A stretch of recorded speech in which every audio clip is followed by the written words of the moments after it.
les vieilles chansons, les vieilles chansons qui tournent en rond, qui tournent en rond. Ah, ces vieilles chansons qui introduisent bien évidemment l'une de vos émissions préférées. Et là, je parle évidemment de l'émission de chansons et de réflexion. En ce magnifique mercredi 27 août, puis magnifique puisque qu'il pleuve ou qu'il fasse soleil dans les studios de CFLX 95.5 FM, il fait toujours beau. Alors avec vous, au micro, Étienne-Alexis Boucher, directeur général de la Société nationale de l'Estrie et de droit collectif Québec, deux organismes à but non lucratif qui produisent pour vous l'émission de chansons et de réflexion. Alors que cette émission-là, avec le temps, tranquillement, là, depuis le 18 mars 2022, on en a fait quelques-unes. Ces émissions, elles nous permettent quoi? Elles nous permettent d'assumer notre mission, c'est-à-dire de faire rayonner la culture et l'histoire nationale du Québec, sa langue belle, de même que de contribuer au développement global de la nation québécoise, notamment en favorisant le débat citoyen non partisan et l'éducation populaire. Aujourd'hui, c'est quoi ça, l'éducation populaire? C'est finalement un mode d'action qui permet aux citoyens, aux citoyennes qui sont concernés par un enjeu, par exemple la vitalité de la langue française, d'en apprendre plus sur la situation de l'enjeu et donc éventuellement d'avoir les outils nécessaires pour impacter la chose, pour changer la situation si on pense que celle-ci gagne à changer, gagne à s'améliorer. Pour celles et ceux qui connaissent cette émission, la fin août, et on souligne toujours un anniversaire qui nous tient à cœur, en fait, c'est l'anniversaire de l'adoption d'une loi fondamentale pour le Québec qui a véritablement transformé notre société. Et je parle bien évidemment de la Charte de la langue française qui, sous l'égide du ministre, le Dr Camille Lorrain, a, en 1977, été adoptée par l'Assemblée nationale le 26 août 1977, pour être bien précis. Vous vous souvenez certainement, on en a parlé de cette fameuse loi 101 avec toutes sortes de spécialistes. Je pense notamment à Guillaume Rousseau, un des plus grands juristes du droit linguistique au Québec, au Canada, avec François Côté, lui aussi avocat spécialiste du droit linguistique et collègue de votre humble animateur au sein de l'équipe de droit collectif Québec. Je rappelle aussi l'émission qu'on avait enregistrée alors que Maître Maxime Laporte nous parlait en direct de la perfide Albion lorsqu'on a voulu souligner l'anniversaire du décès ou de la naissance du docteur Camille Lorrain. Là, je ne me souviens pas, là, on montre en quelques années. Et aujourd'hui, on a le bonheur de discuter de cette charte fondamentale quasi constitutionnelle avec un invité tout spécial, soit Frédéric Lacroix, qui est un chercheur spécialisé dans les questions linguistiques et qui a notamment été, il l'est toujours d'ailleurs, l'auteur du livre « Pourquoi la loi 101 est un échec ». On va rejoindre Frédéric dans les prochaines minutes. J'ai très hâte d'entendre cette personne qui jette un regard très cru finalement sur les effets, les conséquences, les résultats obtenus par la Charte de la langue française en regard de ses objectifs premiers, bien évidemment. De même, et le fait est que Frédéric Lacroix se distingue souvent des chercheurs ou de ceux et celles qui se décrivent comme étant des spécialistes de la langue française au Québec, alors qu'il a fait de vraies recherches, je dirais statistiques. Il a mesuré l'impact chez certaines populations, les transferts linguistiques au Québec et autres. Et franchement, jusqu'à présent, il n'y a aucun, adversaire de la Charte de la langue française qui a été en mesure de répliquer aux données scientifiques qu'a généré Frédéric Lacroix, d'où la pertinence de parler à ce dernier. Mais juste avant d'entamer cette entrevue, on va bien évidemment vous reposer les méninges avec une chanson qui a trait à la thématique d'aujourd'hui, soit la langue française. Une chanson de un de nos chansonniers préférés, un monument de la chanson québécoise, j'ai nommé Paul Piché, et sa fameuse chanson qui a un sens caché, bien évidemment, la chanson « Un château de sable » qu'il lègue à la mer. Alors, Paul Piché, « Un château de sable ».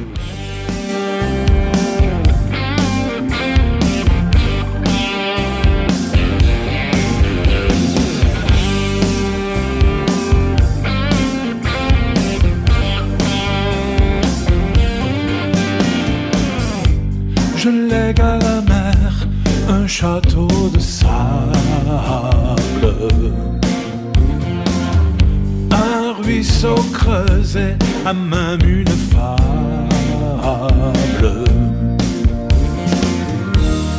que je ne pourrais raconter. Tout mon royaume est emporté avec ces paroles, et l'encre des mots se noie sur ma page. Quand j'essaie d'écrire dans leur langue sage, sur le rivage il n'est resté qu'un goût de naufrage et une clé érodée par la marée.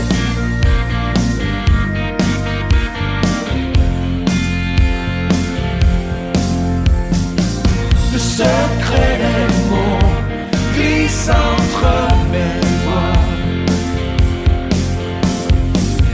de sable et d'eau à la fois. Oh, oh, oh, comme une image délavée d'un monde oublié.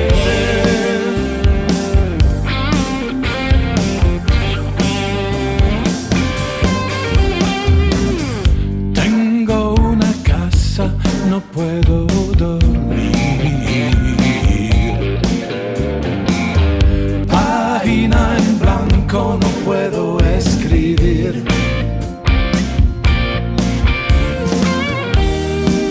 No tengo palabras, ni santo es señal, ni clave de lengua. Il reste un cachot et j'y suis seul au rivage, cherchant le secret des mots, cherchant la clé du langage.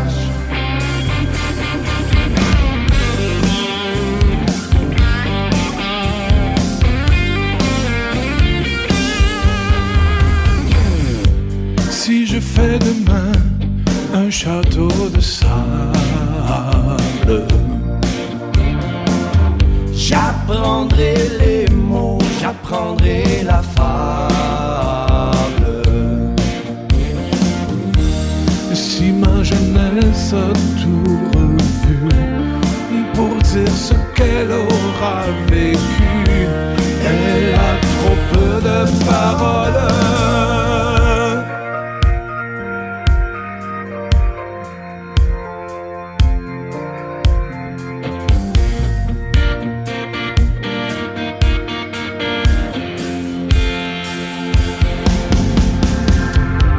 Le secret des mots glisse entre mes doigts,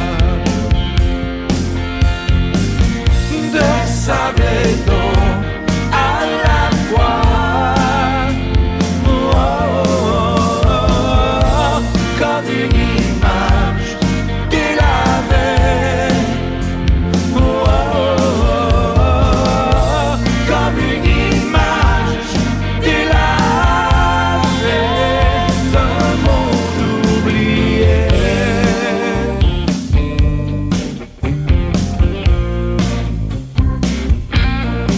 Oublié, oublié, oublié, oublié,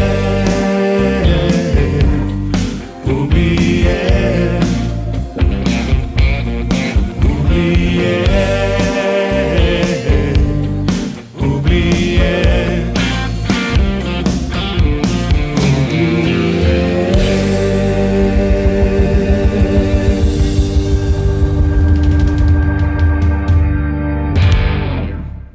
Alors, c'était Paul Piché avec la chanson « Un château de sable qu'il lègue à la mer ». Alors, je le disais juste avant cette pause, on a le bonheur de recevoir en entrevue M. Frédéric Lacroix, dont je n'ai pas fait la biographie, alors je vais vous le résumer rapidement. M. Lacroix est un physicien de formation, chroniqueur à l'autre journal avec un apostrophe pour apostropher.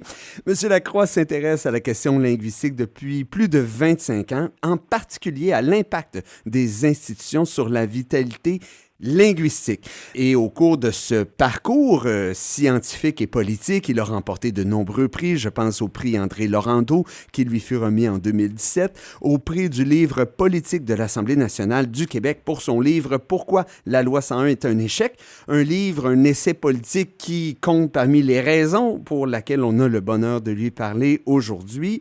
Je tiens aussi à souligner qu'il a publié en 2021 un autre ouvrage intitulé « Un libre choix, cégep anglais et étudiants internationaux » portant sur la question du libre choix de la langue d'enseignement au niveau collégial, libre choix qui conduit et qui conduira malheureusement de plus en plus à la fin du français comme langue commune à Montréal.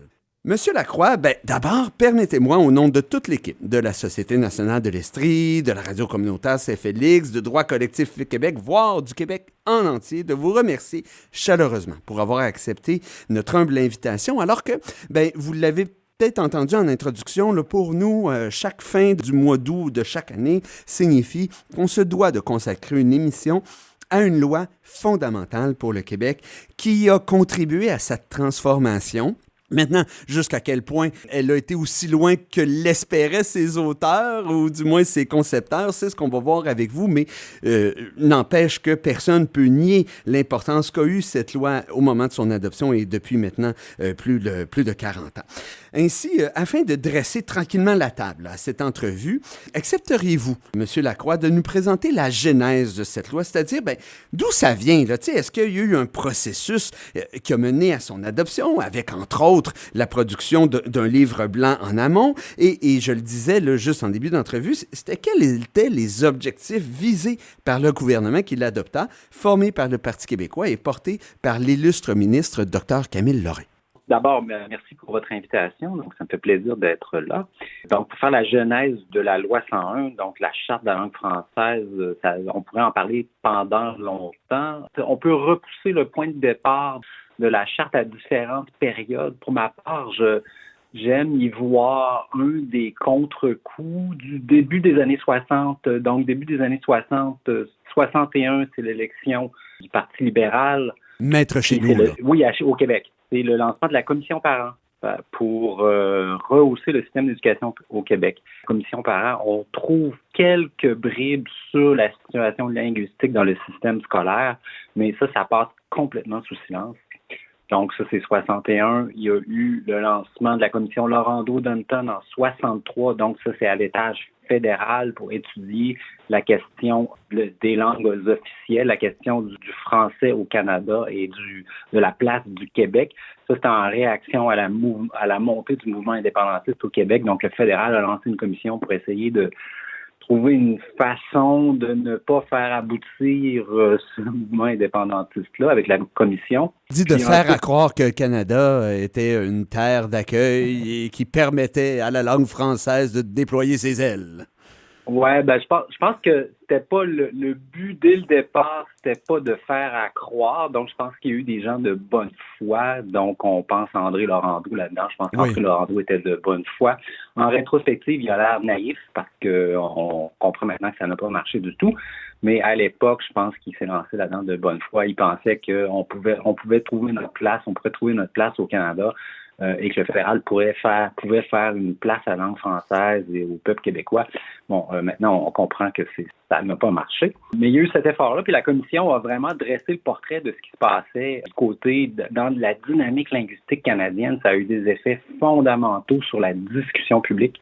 Donc, la commission Laurendeau-Dunton, après ça, au Québec, il y a eu la crise de Saint-Léonard. Donc, on pourrait dater le véritable point de départ de la charte à la crise de Saint-Léonard au milieu des années 60, où Saint-Léonard, c'était en banlieue nord de Montréal. C'était un petit village à majorité francophone, majorité écrasante francophone, où les Italiens, donc, qui ont immigré à Montréal après la Deuxième Guerre mondiale, se sont installés en masse, attirés par les prix abordables de l'immobilier. Puis, la particularité, c'est que ces Italiens-là ont commencé à inscrire leurs enfants dans des écoles anglaises, donc des écoles catholiques anglaises. Là, les gens de Saint-Léonard se sont aperçus assez brutalement que si la tendance se maintenait, ils allaient être minorisés. Dans leur ville, ils deviendraient minoritaires parce que les Italiens s'installaient en masse. Donc, ça menait à la crise de Saint-Léonard. Ça a été une crise très importante au Québec des années 60. Dans les années 60, on a échangé des coups de poing, il y a eu des affrontements entre manifestants, il y a eu de la violence, là. D'ailleurs, il y a un réalisateur québécois avec énormément de potentiel, là, Félix Rose, qui vient tout juste de sortir un documentaire sur la fameuse crise dont vous faites référence, là. Tout à fait. C'est un film à voir absolument pour comprendre la genèse de cette crise. Magnifique film, donc je recommande ça. Donc, la crise de Saint-Léonard, puis en réaction à la crise de Saint-Léonard, la tension a monté partout au Québec. Donc, les gens ont commencé à prendre conscience que, le système scolaire, les migrants envoyaient leurs enfants en majorité dans le système scolaire de langue anglaise. On parle à l'époque, c'était à peu près 85% des enfants des migrants qui étaient scolarisés en anglais.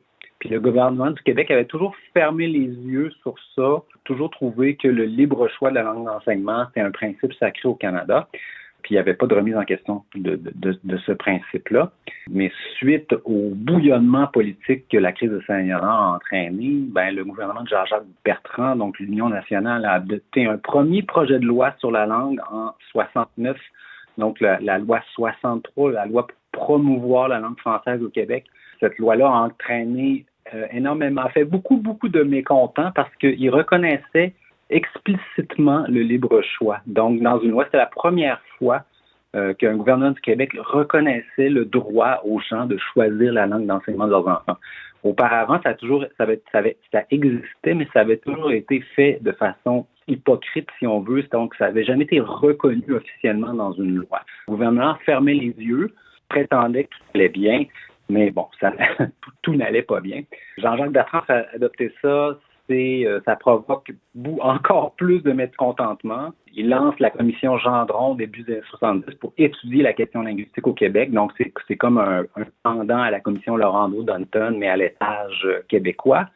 Cette commission-là remet son rapport en 74, puis entre-temps, Robert Bourassa est élu. Robert Bourassa, qui est l'homme qu'on connaît, ne veut pas trancher de façon claire dans le domaine. Donc, il présente un autre projet de loi, la loi 22, qui essaie de mettre le couvercle sur la marmite bouillonnante, mais de façon, c'est-à-dire, il ménage la chèvre et le chou. Il reconnaît à la fois le bilinguisme, puis il prétend que le Québec doit aller vers plus de place pour le français, mais en même temps, il reconnaît le bilinguisme. Donc, il essaie de faire une espèce de quadrature du cercle, et ça marche pas du tout. Robert Bourassa, bien sûr, perd le pouvoir en 76, le Parti québécois est élu, et là, René Lévesque charge Camille Lorrain de corriger la loi 22, puis d'aller au fond des choses. Donc, le mandat de Camille Lorrain, c'est vraiment de concevoir une loi qui va corriger la situation et redresser la situation du français. Donc, c'est une longue genèse. On peut dire qu'entre la crise de Saint-Léonard et l'adoption de la charte, il s'écoule seulement 10 ans, qui est quand même assez rapide. Il y a 3 projets de loi durant cette période-là. Donc, on voit que durant 10 ans, le Québec, selon Guy Rocher, lui-même dit ça, le Québec est plongé dans la plus grave crise linguistique de son histoire durant cette dizaine d'années-là. Mais finalement, ça aboutit en 77 et là, tout le monde a l'impression que la question est réglée pour de bon. Puis moi, ce que je dirais suite aux propos de Guy Rocher, c'est que d'après moi, le Québec est plongé aujourd'hui dans la plus grave crise linguistique de son histoire. Donc de 67 à 77, aujourd'hui, on a une crise de Saint-Léonard, à mon avis, à l'échelle du Québec au complet. C'est pas juste confiné dans une banlieue de Montréal. Ça met la table peut-être pour la prochaine partie de l'entrevue. Tout à fait. Puis on va y aller d'une autre question là, avant d'aller en pause musicale. Vous êtes l'auteur du livre « Pourquoi la loi 101 est un échec », lancé en octobre 2020 par les éditions du Boréal. D'ailleurs, pour laquelle, je le rappelle, vous avez reçu le prix de l'Assemblée nationale du Québec pour le livre politique de l'année.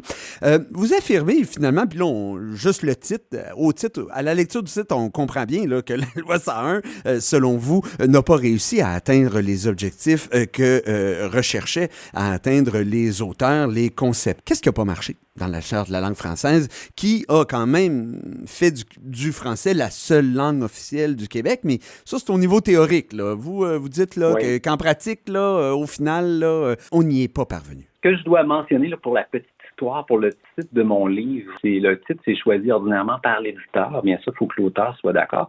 Quand Boréal m'a proposé ça, j'étais plus ou moins à l'aise parce que ça me semblait un peu négatif à me faire à l'idée de « OK, pourquoi la loi 101 est un échec » serait un bon titre, mais finalement, je l'aime bien en rétrospective. Il frappe, hein? C'est comme une pub, là, tu sais, c'est bang! Ça explique bien. Mais moi, j'aurais aimé une petite note d'espoir dans le titre. C'est bon.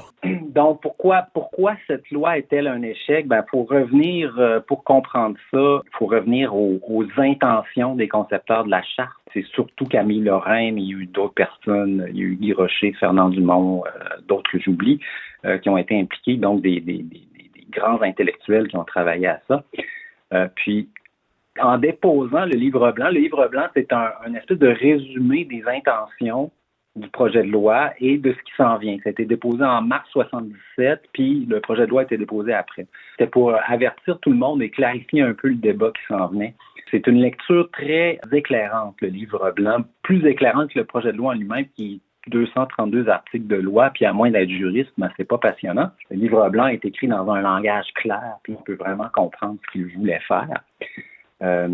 Puis dans le livre blanc, entre autres, on récapitule ce que la commission Gendron a trouvé. Puis la commission Gendron avait fait un portrait des mots linguistiques, des projections des mots linguistiques du Québec pour l'avenir, à partir de la situation à cette époque-là. Dans ce portrait-là, il y avait des constats majeurs et accablants. C'est-à-dire que, puis là, dans mon livre, j'en liste 4 qui sont très importants. Le premier constat, c'est que si l'évolution démographique du Québec se maintient, les francophones seront de moins en moins nombreux. Ça veut dire que les francophones vont être minorisés au Québec même si la tendance se maintient. Ça, c'était annoncé en 1973. Pour le fun, rien n'aurait changé. Les projections où les francophones auraient été minoritaires au Québec, on les projetait pour quelle période environ? Je me rappelle pas du détail des chiffres, mais ordinairement, ces projections-là, ils sont sur 30-40 ans, puis là, ils annoncent soit une augmentation, soit le déclin. Donc, ça annonçait pas une minorisation. Ça disait pas à quel moment ça allait passer en dessous du 50%, si on veut.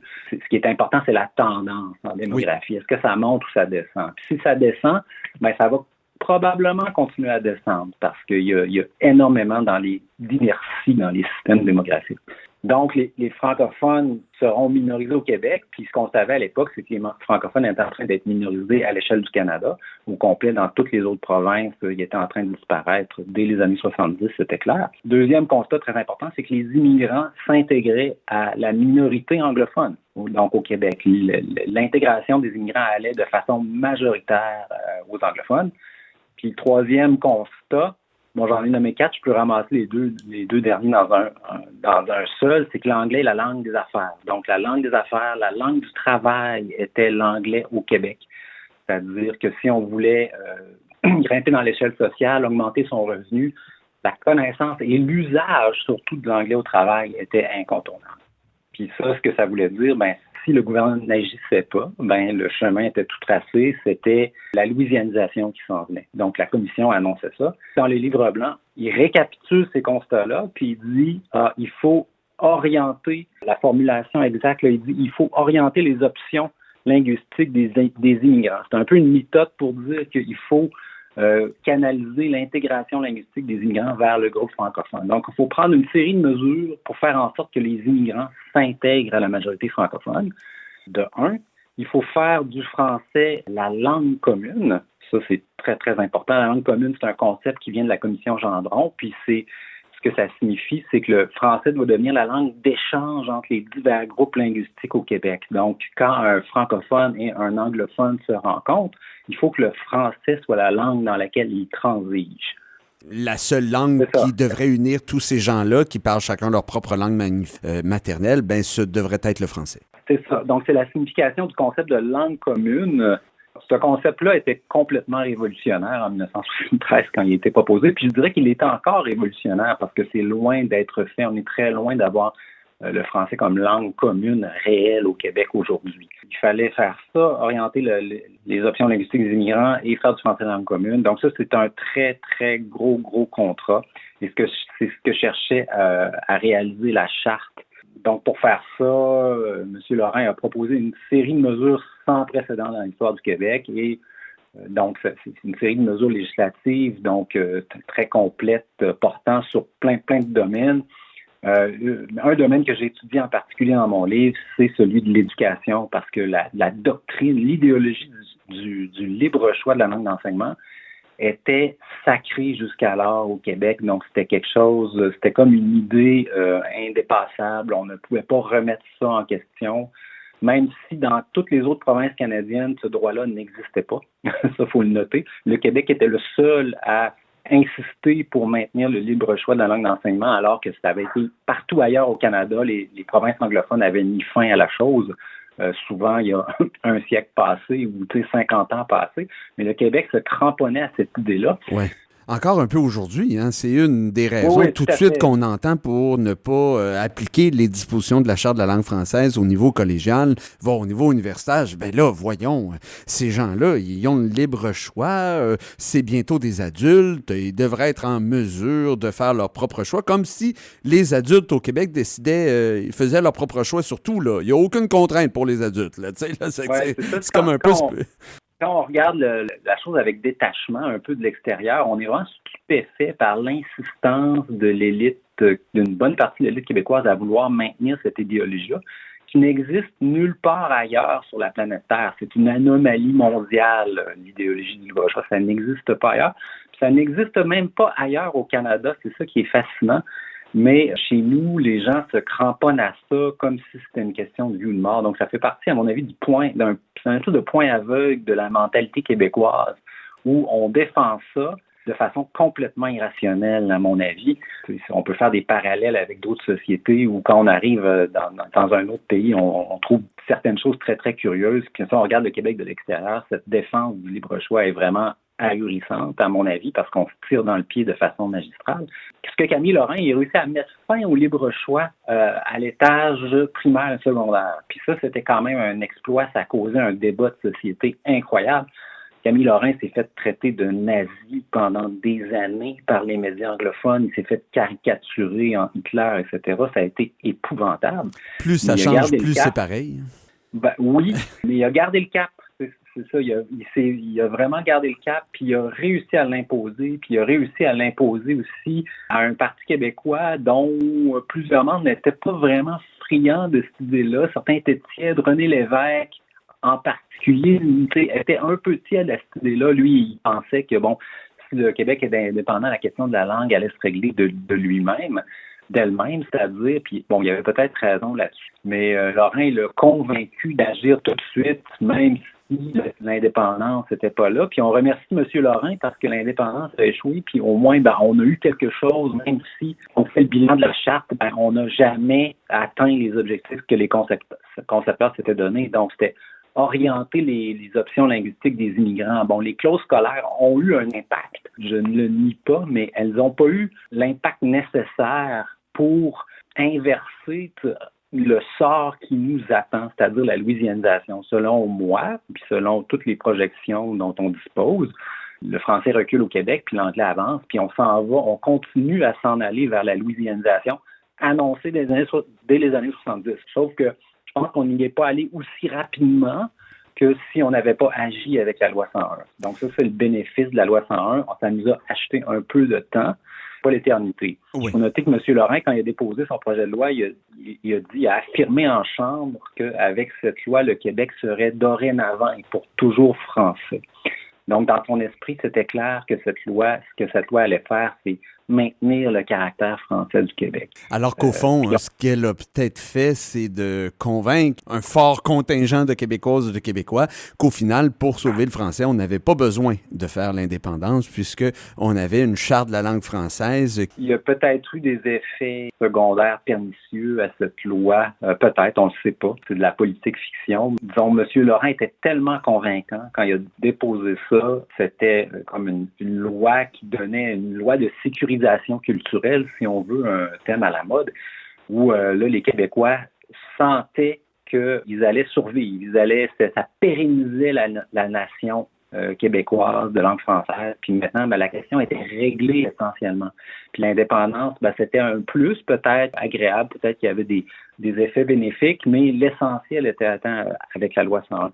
C'était faux parce que quand on regarde les transferts linguistiques des immigrants aujourd'hui, on voit les derniers chiffres, c'est autour de 56% des allophones qui ont fait un transfert vers le français. Puis on sait que simplement pour maintenir le poids démographique des francophones, il faudrait que ça soit 90%. Donc on est très, très loin du compte. On sait que l'anglais à Montréal est toujours pas mal la langue des affaires. Donc si on veut maximiser ses revenus. Dans toute la grande région de Montréal, on peut plus ne pas connaître le français comme avant la charte, mais on est mieux de travailler en anglais. Il y a une hiérarchie des langues qui s'est établie. Il y a plus de bilinguisme au Québec depuis la charte. Ça, c'est vrai. Ça a haussé la connaissance du français, mais ça n'a pas tant haussé l'usage du français au travail. C'est-à-dire, est-ce qu'on travaille effectivement en français ou en anglais? Est-ce que les réunions se tiennent en français ou en anglais? Donc, dans plein de milieux à Montréal, les réunions se tiennent en anglais, les discussions avec le patron se tiennent en anglais, etc. Même si, par ailleurs, l'employé peut connaître le français, mais il l'utilise relativement peu, surtout pour les emplois supérieurs. Ça a modifié le portrait de la langue de travail, ça a modifié un peu la dynamique, mais pas dans le sens de faire du français la langue du pouvoir et la langue de l'argent.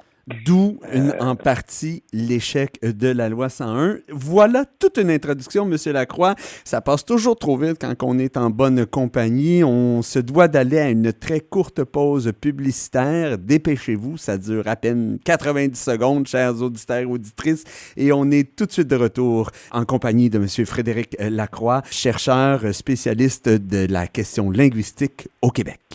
Je salue le courage de Simon Jolin Barrette d'avoir travaillé à ce projet de loi-là. Donc, je pense que c'est la personne qui a fait bouger les choses dans le dossier, c'est lui qui l'a porté. Je pense qu'il faut souligner ça tout d'abord. Donc, il a joué un rôle notable. Puis c'est exact que c'est le projet, la plus grande refonte. Bon, on se rappellera que la CAQ aussi avait voté contre le projet péquiste des années 2012-2014, qui était une autre refonte, mais de moindre ampleur, je pense. Oui, la réforme de Courcy, là. Ouais. Oui, c'est ça. Mais donc, la CAQ avait voté contre. Et là, quand ils ont pris le pouvoir, finalement, ils ont proposé quelque chose. Qui allait plus loin, tu sais, mais bon. Oui, plus loin, la situation était plus grave aussi. Beaucoup plus grave en 2022 qu'en 2014. Donc, il faut dire ça. Donc, M. Simon Jolin Barrette est ajusté aux conséquences, à la dynamique à l'époque. Mais si je fais le bilan, moi, la façon dont je conçois le projet de loi 96, la loi 14, c'est une loi. Donc, M. Simon Jolin Barrette on lui a donné un carré de sable, un assez petit carré de sable, selon moi, pour agir. Puis, lui, il a agi, il a exploité chaque millimètre carré de ce petit carré de sable. Puis, moi, je pense que le caucus caquiste, le Conseil des ministres, il y avait assez peu d'appui pour une refonte de la charte dans le caucus caquiste, que M. Legault lui a donné un petit carré de sable et le ministre l'a vraiment exploité à fond. Ça, c'est vraiment remarquable. Il est allé retourner chaque millimètre. Mais selon moi, ça reste totalement insuffisant pour atteindre les objectifs énoncés dans le livre blanc, c'est-à-dire que le projet de loi 96 ne change pas notre destin linguistique, selon moi. Quand on regarde le projet de loi, c'est une accumulation de mesures législatives, d'ajustements à des lois, vise des boulons un peu partout dans l'édifice législatif du Québec, mais la loi ne contient pas de mesures phares ou de mesures symboliques. Là, il y a deux façons de comprendre la dynamique linguistique. Il y a la façon dont l'entendent, moi je suis pas juriste, fait que je peux parler des juristes, dont le comprennent les juristes, c'est-à-dire comme un édifice législatif. Donc, si on met en place un édifice législatif adéquat, donc la dynamique linguistique va suivre ce que la loi indique. Puis moi, je vois pas les choses comme ça, je vois plutôt la dynamique linguistique comme une conséquence de la démographie. Donc, il faut agir. Bien sûr, la loi permet d'agir en partie là-dessus, mais il y a des déterminants démographiques qui sont pas dans le projet de loi 96 et qui sont très, très importants. Par exemple, l'immigration. Puis, il n'y a pas de mesure phare, donc il n'y a pas la loi 101 au cégep, par exemple. Moi, j'ai beaucoup poussé la loi 101 au cégep au cours de la commission parlementaire, par exemple. Au moment où le gouvernement allait adopter ça, il y a eu énormément de débats sur cette mesure-là. Et finalement, M. Legault a tranché contre l'application de la loi 101 au cégep. Moi, je pense que M. Simon Jolin Barrette était en faveur, mais qui n'a pas réussi à faire passer ça. Donc, si jamais il écoute cet épisode, il pourra me texter discrètement pour me dire « Oui, j'étais en faveur, je vous le confirme. » Je suis sûr. Je pense que c'était ça. Il n'y a pas de mesures fortes, de mesures symboliques. Puis selon moi, tout ce qui est important aussi dans la dynamique linguistique, c'est pas seulement l'accumulation de mesures législatives, mais il faut marquer l'imaginaire, il faut marquer le territoire du symbolique. C'est ce qu'a fait Camille Lorrain avec les clauses scolaires. Les clauses scolaires, c'était simple à comprendre. C'était si vous arrivez ici, vous allez vous scolariser en français. Ça veut dire on veut que vous intégriez à la communauté francophone. Puis dans la loi 96, la loi 96, il n'y a pas ça, c'est absent. Il n'y a pas eu de mesure forte qui est venue marquer l'imaginaire. Un manque très important selon moi. Puis c'est une des raisons pour lesquelles la dynamique linguistique, je pense, n'a pas été modifiée du tout par ce projet de loi. Moi, je vois pas de modification. Je vois que le français recule de plus en plus vite à Montréal, puis que le projet de loi 85 n'a rien changé à cet égard. Puis il faut dire qu'après l'adoption du projet de loi, ça c'était en pleine pandémie, ce que le gouvernement d'Ottawa et du Québec a fait, c'est qu'ils ont haussé les seuils d'immigration de façon démesurée. Là, on est passé de 2022, 2023, 2024, on a reçu 1,5 million d'immigrants au Québec. Pas une majorité, mais il y avait un grand nombre, il y a un grand nombre qui ne connaissaient pas le français et qui ne le connaissent toujours pas, donc travaillent et transigent en anglais au Québec. Depuis 2022, le français a reculé de façon importante, puis je pense que le projet de loi 96 n'a rien changé à cet égard, mais il ne s'attaquait pas non plus au volet immigration. C'est une faiblesse du projet de loi que j'ai pointé en commission parlementaire, mais ça répond à la question. Ben oui, tout à fait. Juste avant d'aller en pause musicale, là, M. Lacroix, là, revenons là, sur la question de la loi 101 au niveau collégial, qu'a défendu d'ailleurs la Société nationale de l'Estrie et ses alliés, je pense au Mouvement Québec français, au Mouvement national des Québécoises et des Québécois. Ça n'a effectivement pas été retenu par le ministre, mais comme vous, j'ai plutôt l'impression que lui, il l'avait adopté. C'est juste que ça n'a pas passé au gouvernement. Mais et là, on parlait là, de la question du libre choix. Tu sais, pour moi, c'est une évidence. Là. Si vous devez appliquer la loi 101 au cégep pour s'assurer du caractère francophone du Québec aujourd'hui et pour toujours, la logique veut aussi pour l'université. Pourquoi? Parce que, dans le fond, une des raisons qu'on veut l'appliquer au niveau d'éducation supérieure, c'est que on a constaté par des études de vos collègues et de vous-même probablement que lorsqu'une personne étudiait dans une langue au niveau supérieur, elle avait comme 90% des chances de travailler dans cette même langue.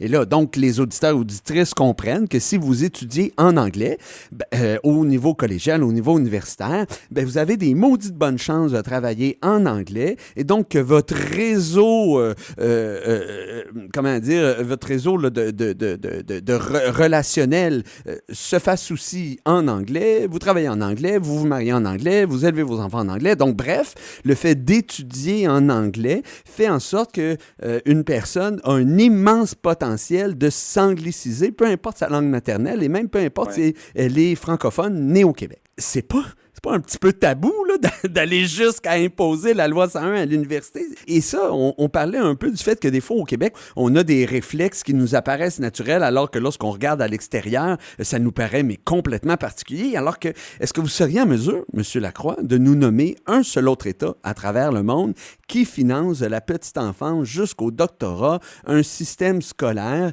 dans une autre langue que la langue officielle du pays? Pas au courant. Il y a peut-être en Afrique du Sud où il y a quelque chose de similaire, mais je suis pas sûr. Là, il y a au moins une université qui fonctionne en afrikaans, mais je suis pas sûr des modalités d'accès. L'Afrique du Sud n'est pas un État modèle, là, selon moi. Ouais, on va dire ça comme ça. Là. Il y a peut-être dans des ex-républiques soviétiques où il y a des politiques semblables. Donc, pour le russe, là? C'est ça. Donc, c'est des contextes particuliers qui sont marqués par le colonialisme. Donc, c'est ça. C'est ça. Mais tu sais, je suis au courant d'aucun État occidental qui pratique une telle politique. Je pense que c'est une anomalie mondiale, selon moi. Mais il y a quelque chose que j'aimerais dire par rapport au libre choix. Ce que la loi 101 a fait, c'est que si on regarde là, à strictement parler, elle n'a pas mis fin au libre choix en tant que tel, parce qu'il y a toujours des écoles anglaises qui existent au Québec où n'importe qui peut inscrire son enfant. Elle a mis fin au financement public du choix d'angliciser ses enfants. Pas tout à fait la même chose. Il y a des écoles privées aujourd'hui anglophones où on peut inscrire son enfant qui va être scolarisé en anglais. Mais le gouvernement ne veut pas payer l'éducation de cet enfant-là. Donc, c'est vous qui aurez à assumer le choix d'angliciser votre enfant, vous allez débourser en conséquence. Donc, le libre choix, à strictement parler, n'a jamais été aboli au Québec. Il existe toujours, mais ceux qui veulent le faire et qui ne sont pas membres de la communauté anglophone doivent l'assumer financièrement. Ceux qui se battent pour maintenir ce libre choix, entre guillemets, au collégial et à l'université, ce qu'ils veulent faire, c'est qu'ils veulent continuer, s'assurer que le gouvernement va financer leur choix. Donc, c'est pas tout à fait la même chose. Moi, je suis un partisan de l'extension des clauses scolaires de la Charte à tout le système d'éducation. Là, ça, pour moi, c'est clair. C'est clair que si on adopte la loi 101 au cégep seulement, on va se retrouver exactement dans la même situation que Camille Lorrain quand il a passé ça pour le primaire et le secondaire. Lui, il disait que ça aurait un effet d'entraînement, que les étudiants allophones allaient s'inscrire naturellement au cégep français. Puis ça n'a pas été le cas. Ce qu'on voit, c'est qu'il y a une fuite de, pas tous les allophones, mais une proportion importante des allophones vers le système anglais dès que les clauses scolaires ne s'appliquent plus. C'est-à-dire que la charte actuelle, c'est comme une espèce d'immersion française obligatoire, puis dès qu'ils peuvent fuir, ils fuient. Dès qu'on passe aux choses sérieuses, évidemment, il faut passer. On sait que la langue des affaires, c'est l'anglais, fait que, OK, ça suffit maintenant le français, là, on va passer aux choses sérieuses, on veut gagner notre vie en anglais parce que c'est ça qui assure les meilleurs salaires, donc ils le savent. Si on passe seulement à la 101 cégep, on va se retrouver avec le même problème qu'on a actuellement à l'étage universitaire, donc moi, je suis pour l'extension des clauses à tout le postsecondaire, là, d'un coup. Faut pas perdre encore 20 ans à débattre de la loi 101 à l'université. Puis on sait, quand je l'ai écrit dans mon livre, moi j'ai ramassé toutes les études qui existaient à l'époque, donc en 2020, sur l'effet anglicisant des études, sur la langue de travail. Si, quand on pense au cégep, c'est souvent une époque de formation des couples, c'est de la socialisation, donc les gens socialisent en anglais, forment des couples en anglais, vont souvent élever leurs enfants en anglais, donc ça a un effet d'entraînement vraiment majeur. C'est pas simplement je vais apprendre l'anglais au cégep puis après je vais travailler en français, c'est pas ça qu'on observe du tout. Pour beaucoup de personnes, bien sûr, c'est pas 100% des gens qui ça arrive, l'anglicisation via les études supérieures. On nous présente toujours des gens à qui c'est pas arrivé comme étant la norme, mais on sait maintenant qu'ils font partie d'un petit groupe. Suite à mon livre, il y a eu Statistique Canada qui a fait plusieurs études sur la chose qui ont été vraiment dévastatrices parce que Statistique Canada a prouvé que l'anglicisation par les études supérieures était réelle et très importante. La probabilité de s'angliciser suite aux études supérieures en anglais au cégep ou à l'université est majeur. Donc, Statistique Canada, c'est comme l'organisme de référence. Le commissaire à la langue française a fait des études là-dessus aussi en publiant en 2024 et le portrait est dévastateur. À mon sens, le constat à l'effet que les études, la langue des études est déterminante est établi de façon très, très ferme. Là, on a des données incontestables là-dessus. Et ce n'est pas des militants biaisés là, qui veulent promouvoir le Québec. Non, des gens militants comme moi, biaisés, qui ont écrit ça. Donc, et malgré le fait que Statistique Canada a changé ses méthodes de calcul pour la population québécoise ou francophone, là, il y a de cela quelques années là, pour améliorer la perception, mais au final, malgré leur nouvelle méthode, ça va mal quand même pour le français. Frédéric Lacroix, on va aller une pause musicale. Militant comme on est, comme vous êtes, peut-être que vous apprécierez. C'est un classique à cette émission. Et là, je parle de la chanson Mal à ma langue des Locaux Locaces tirée de l'album Manifestif.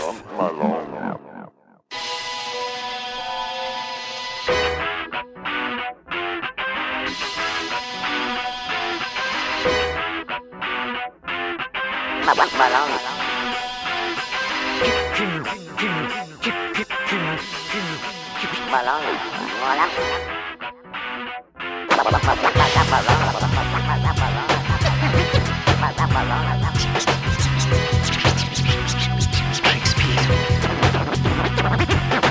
Parler avec l'accent d'une langue riche.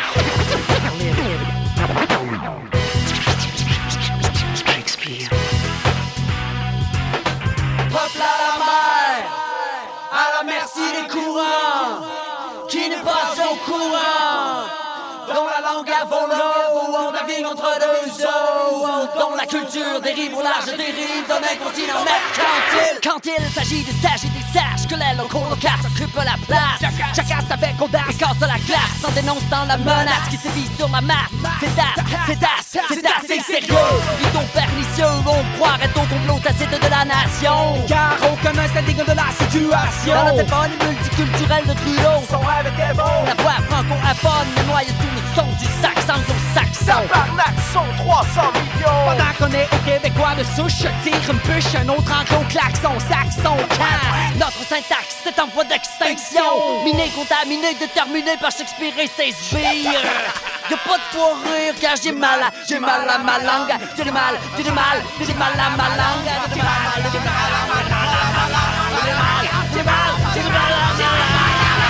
À compte de discours, je me dis qu'au toujours jour et nuit, aucune dichotomie, c'est la grande noirceur qui sévit, c'est vite dit, précis, concis. Bref, mon pays est loin de la laconie. Honey! Danny, c'est comme chercher Charlie. Où est ma langue? Où est mon esprit? Où suis-je?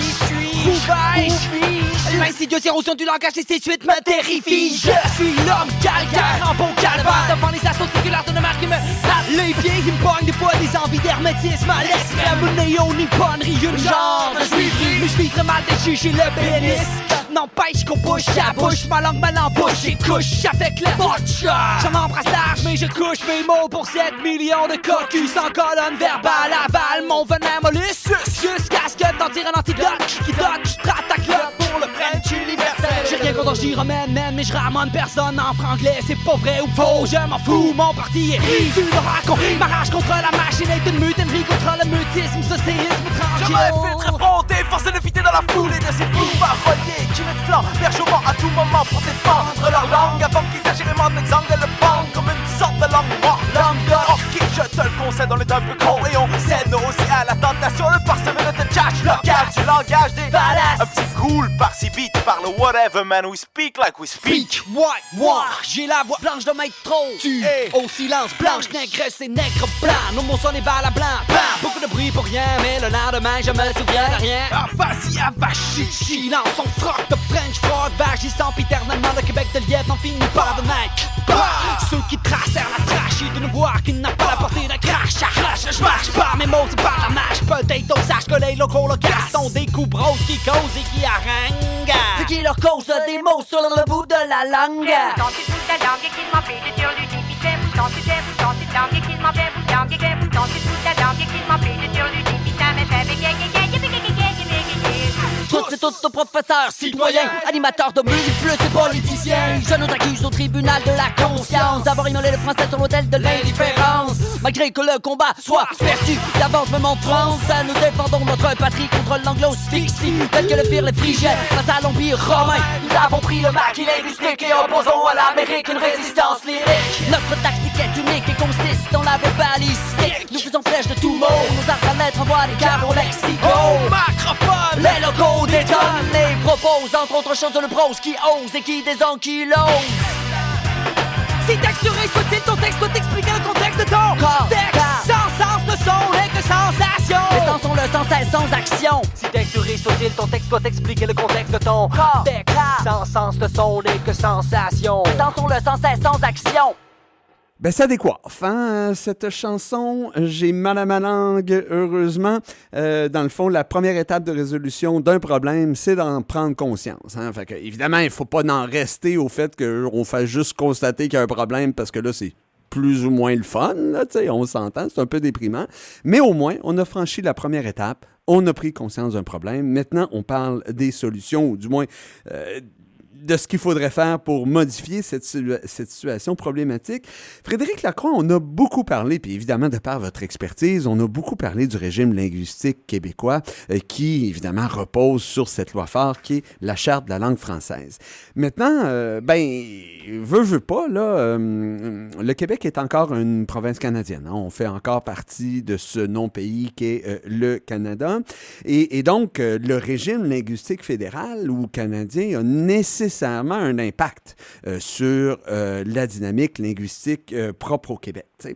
Alors, je vais vous poser une question, une seule, mais quand même, une question sur le régime linguistique fédéral. La loi sur les langues officielles, qui peut être considéré comme un véritable piège ayant pour objectif d'opposer les Québécoises et les Québécois aux francophones du reste du Canada.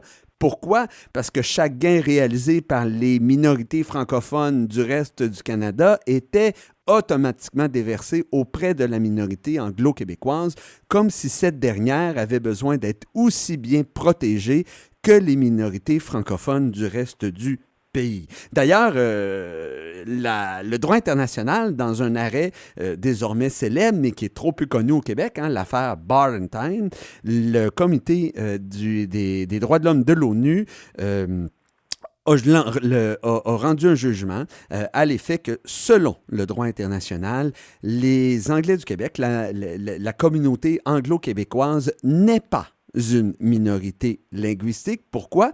Parce que selon le droit international, un groupe linguistique est considéré comme majoritaire ou minoritaire à l'échelle du pays membre de l'ONU et non pas à l'échelle des divisions administratives que l'on retrouve dans les pays, par exemple un département français, un État états-unien ou encore une province canadienne. Alors, tenez-vous-le pour le dit, chers auditeurs et auditrices, il n'est pas dit que la loi sur les langues officielles passerait le test des tribunaux internationaux, puisqu'elle considère les Anglo-Québécois comme étant une minorité linguistique, ce qui est une anomalie, puisque, évidemment, le Canada est un pays d'abord et avant tout anglophone. On revient à ma question. La loi sur les langues officielles a été modifiée par le projet de loi C-13, qui a notamment introduit la notion d'asymétrie, c'est-à-dire qu'on ne pouvait pas considérer la réalité des Franco-Canadiens comme étant la même que celle que vivent les Anglo-Québécois, alors qu'évidemment, ces derniers, on l'a vu, ont un système de santé entièrement anglophone, ont un système d'éducation de la petite enfance jusqu'au doctorat, ont même 2 universités anglophones sur le territoire québécois, dont une entièrement publique et l'autre bénéficiant de fonds privés absolument phénoménal et qui permet à cette université d'attirer les plus grands talents, finalement, au Québec, qu'ils soient francophones ou anglophones. Selon vous, est-ce que ce projet de loi-là, qui a été introduit puis qui a modifié la loi sur les langues officielles, est-ce qu'il est venu véritablement modifier les dynamiques inhérentes au régime linguistique canadien ou encore, comme c'est souvent le cas avec le Canada, c'est un peu juste de poudre aux yeux qui est jetée à la communauté francophone pour dire, écoutez, on vous a entendu, là, puis on essaie de changer les choses là, pour s'assurer que votre langue belle là, puisse encore s'exprimer là, d'un océan à l'autre. Si ça a modifié quoi que ce soit, moi, j'en ai pas conscience, j'en ai pas entendu parler. Je pense que c'est un espèce de petit hochet que le gouvernement Trudeau a agité un peu vers la fin de son mandat pour essayer de gagner des points. Les effets concrets de ça, je pense qu'il n'y en a aucun à l'heure actuelle. Le Patrimoine Canada, par exemple, finance le programme sur les langues officielles au Québec. Là, ils ont donné, je pense, 800 millions sur 5 ans aux anglophones. Alors que, comme on le sait, les anglophones, en fait, ne sont pas une minorité au Canada. Les anglophones du Québec sont la majorité canadienne. Donc, leur donner de l'argent pour se développer, alors que le français recule à très grande vitesse à Montréal, c'est se foutre de notre gueule, là, pour utiliser des mots un peu impolis, mais c'est une belle hypocrisie. C'est pas sérieux, là. C'est pas sérieux du tout. Oui, il est très sérieux, et c'est exactement ce qu'il veut faire. S'il était le moindrement sérieux pour préserver le français au Québec, il n'y aurait aucun argent versé à la communauté anglophone du Québec, parce qu'ils n'en ont pas besoin. Ils attirent presque la moitié des transferts linguistiques des immigrants, alors qu'ils constituent 8,8% de la population selon la langue maternelle au recensement 2021. Donc, c'est absolument pas sérieux. Il n'y a pas d'intention, à mon avis, bienveillante de la part du gouvernement fédéral envers le français au Québec. Ça, c'est clair. Donc, si le fédéral voulait agir pour vraiment assurer l'égalité du français et de l'anglais au Québec, comme le prétend la loi sur les langues officielles, il y aurait plein de choses possibles. Une des choses possibles, ça serait, par exemple, d'accorder la citoyenneté canadienne au Québec seulement pour ceux qui connaissent le français et pas laisser le choix entre le français et l'anglais au Québec. Il faudrait que la connaissance du français devienne obligatoire. Ça serait une mesure relativement simple et le message serait très clair. Là, il y aurait une véritable asymétrie. Puis ça aurait probablement un effet d'entraînement sur la dynamique linguistique au Québec. Ça serait une mesure qu'Ottawa pourrait faire. Il faudrait que la langue de travail des entreprises fédérales et de toute la bureaucratie fédérale soit le français au Québec. Point. Il y a des choses que le fédéral pourrait faire puis qu'il ne fait jamais. Donc, on peut conclure qu'il n'y a pas d'intention réelle d'agir en faveur du français. Donc, on nous lâche des petites affaires de l'ordre du symbolique sans effectivité. Il faut suivre où va l'argent et où sont les gestes réels. D'ailleurs, vous dites que c'est hypocrite et finalement, le gouvernement fédéral n'a pas vraiment de préoccupation quant à la vitalité du français, tant dans le Canada que même au Québec. Pourquoi? Ben, dans le fond, la science, ce qu'elle dit, là, c'est que lorsqu'on veut sauver une langue minoritaire, là, on investit dans l'endroit où cette langue, elle est utile. Je vous l'annonce en 1000, là, en Suisse, les Italiens, ceux qui parlent l'italien, ils sont minoritaires et l'État suisse, il investi pour sauver la langue italienne, non pas dans les comtés germanophones ou francophones. Hein. Devinez quoi? Il investit dans les comtés italophones. Autrement dit, si le Canada suivait la science et il voulait véritablement soutenir la langue française au Canada, il investirait pour soutenir la langue française non pas un peu partout au Canada, alors qu'au fond, oui, il y a des francophones un peu partout au Canada, mais jusqu'à quel point ces derniers sont en mesure de vivre en français, de travailler en français, de lire leurs journaux en français, etc. Bien, écoutez, il faudrait qu'ils investissent au Québec. Et ce n'est pas ça qu'il fait, c'est même le contraire. Frédéric Lacroix, co-auteur du livre Pourquoi la loi 101 est un échec, ça passe vraiment très vite. Chers auditeurs, auditrices, je n'ai pas posé la moitié des questions que j'avais élaborées pour M. Lacroix, puisqu'il évidemment, il est d'une érudition et d'une passion pour le Québec et sa langue qui est peu commune. Je vous remercie énormément d'avoir accepté notre invitation là, afin de discuter de cette loi phare qu'est la Charte de la langue française. Merci à vous. Ben écoutez, ça fait plaisir et j'espère, en fait, ce qu'on va faire, M. Lacroix, c'est qu'on va s'inventer une autre occasion avant le 26 août 2026 afin de vous poser les quelques autres questions que je me garde désormais en réserve afin qu'on discute d'un sujet d'importance alors qu'une langue, ce n'est pas que des mots, c'est une vision du monde, c'est une façon de le décrire, c'est donc immensément culturel et une langue, ce n'est pas qu'un outil, quelque chose de vivant et il faut en prendre soin. La langue française au Québec est un trésor qui enrichit la diversité culturelle de l'humanité. Franchement, de se faire dire de parler en anglais pour être ouvert à la diversité alors que c'est un peu la langue de l'Empire, c'est plutôt particulier. Chers auditeurs et auditrices, je vous remercie beaucoup d'avoir été à l'écoute. On se retrouve dans 2 semaines pour parler de consommation locale plutôt particulière. On va vous parler du vin québécois en compagnie des responsables du vignoble L'Orpailleur. D'ici là, passez de belles journées en français, si possible, et au plaisir de vous retrouver. Bye bye.